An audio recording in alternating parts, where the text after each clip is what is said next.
40 years ago, that American serial killer David Berkowitz was finally arrested after a 13-month killing spree that left 6 people dead and several others injured in New York City.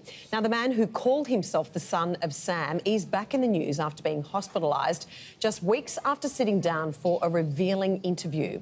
True crime author Amanda Howard is here with us this morning to take us inside the mind of a serial killer. Amanda, good morning. Now, from what I can understand, it was the summer of 1976 when these killings began. Was there anything that actually triggered it? Well, there's nothing that we can sort of pinpoint, but he had grown up in an adopted Jewish family, and about the age of 10, he sort of learnt about his adoption, and from then it sort of escalated. And so he was sort of raised not knowing his identity, and 10 years earlier we had the Zodiac killings in San Francisco and California.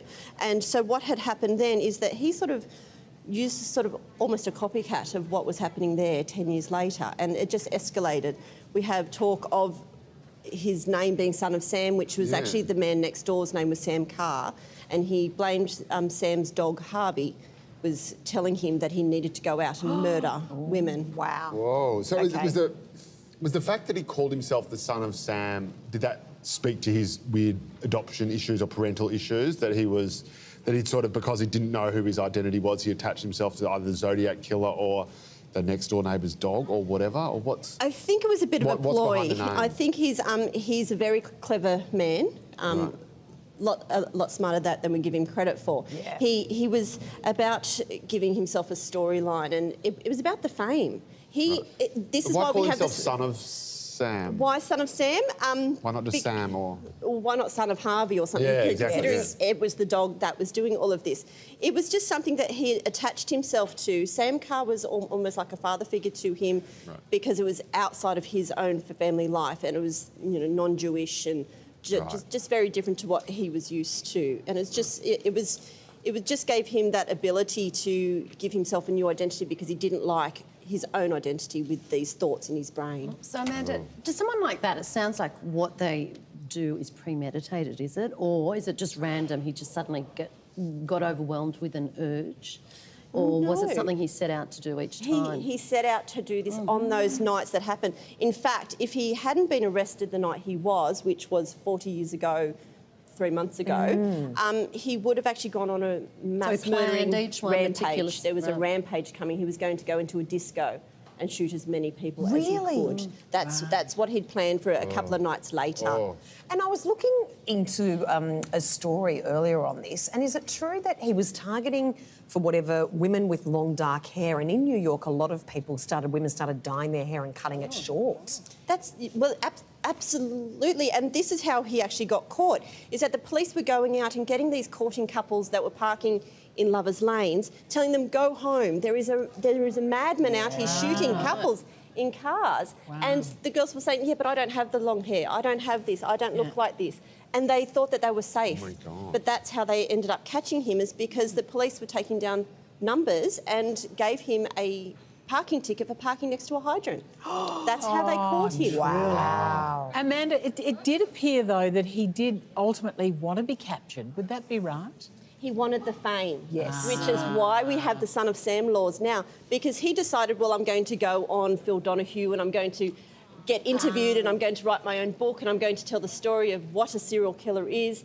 And that's why we have the Son of Sam laws, though they've now been repealed. But it was to say that he can't profit from his crimes. So, because it's to stop people going out there to be famous, you know, I'll make you famous.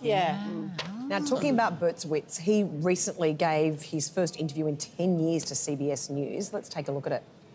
It's just a break from reality, and thought I was doing something to appease the devil. I'm sorry for it, but I really don't want to talk about it anymore. Appease the devil? No, I was, at this time, I was serving him. I feel that he had taken over my mind and body, and I just surrendered to those very dark forces. I regret that with all my heart, but... You take responsibility for all the Son of Sam murders. There was nobody else involved. Let's put it this way, they were demons, and that was it. You leave the door open, or is it... Well, one day maybe I have a chance to share more, but we'll leave that at that. What? So is he saying other people were involved, or is he saying that he had a serious mental issue? He's saying both. There's a lot of conspiracy theories out there about that he was part of a cult that was going out and killing these people. So the Son of Sam was more of a collective than a one crazy madman. But watching that, and I watched it several times, you can see the times where he's making up what he's saying and he's looking away from camera and trying to think about the next thing. This is all part of his ploy because he wants to get out of prison. You know, the found God and all of that. He's now the son of God, son of Lamb. The devil made him do it. Yeah, exactly. But he wants parole. He's been denied every single time. Surely and he's they need not to going play to the get game. parole. Well, one of Manson's followers got out. So Is doing an interview like this playing into his hands, or does it actually expose how deluded and deranged he still is, and therefore actually help him stay behind bars? he loves it. He's done this multiple times. He's probably the most interviewed serial killer of all. Wow. So that's they should, the stop. notoriety. They should turn the camera away. They should turn the camera Now, you just away. mentioned Charles Manson, and who died 3 weeks ago, wasn't it? I Yes, think on my now? birthday. Oh, really? Oh, that's a significant date to remember. That's horrible. Nice one, yes. But it seems that there were a lot of serial murderers in the 60s and 70s. Was that why? It's sadly called the golden age of serial killers because we have Ted Bundy, we have Dean Call and John Wayne Gacy, and it sort of ends when Jeff Dahmer was captured in 91. And it's sort of, this is when we labelled them as serial killers. Before then we used like lust killers and all of these different sort of terms. But now it become part of the FBI, that dawn of profiling and things like that, that became involved in it. So we learned about who these people were, these motiveless killers that were just going out and doing what they wanted to do. I mean, there's been serial killers since, ancient China. So they've been around forever. Do you think it had anything to do with, like, there's some people say, oh, well, it's sort of either part of the counterculture and the great sort of liberation of freedom and free ideas, and suddenly everything's on the table?